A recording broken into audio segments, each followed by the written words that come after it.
So we're talking with Thomas Viart, product marketing engineer for STMicroelectronics. So in the world of cameras, we have always heard about rolling shutter, but your camera uses a global shutter technology. So can you explain what the difference is between rolling and global shutter? Absolutely. So rolling shutter is the most common application we have for cameras.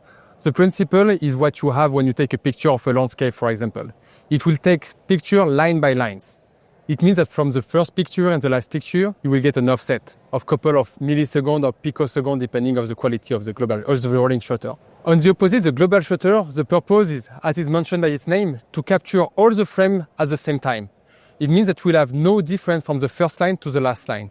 And this is very important when you think about motion, for example. If you want to do, for example, face recognition to scan a barcode or in a production line, you don't want to get any motion artifact. And this is where global shutter is very interesting and useful. So the topic here is smart vision systems with low power and clever image sensors. What exactly sets your sensors apart? So this is thanks to the unique technology we use at ST, which is called the 3D stacking. The 3D stacking allows us to get more processing space on the sensor.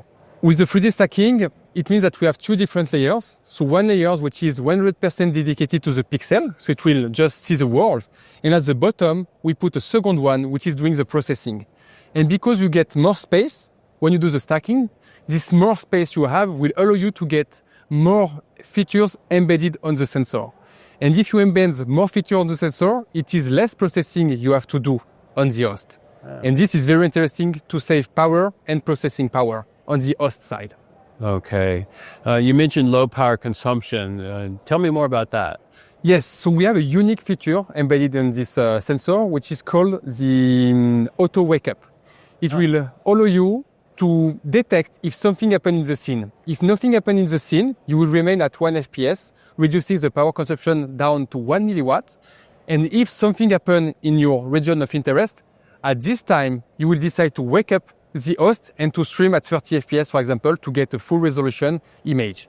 And this is very interesting to save power. So how does somebody go out and evaluate and play with your sensor?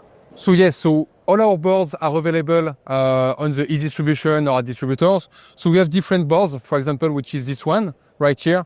Very easy to connect. You have the USB-C, which is right here.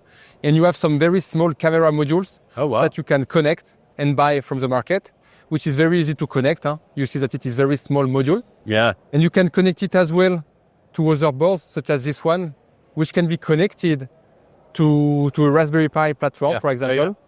And finally, we have a last board, which is very for more advanced customer, which is used to define your own and customize your lens. You have to have really small hands. Yes. So do you have any other products that we should know about? So yes, so definitely we have a huge portfolio.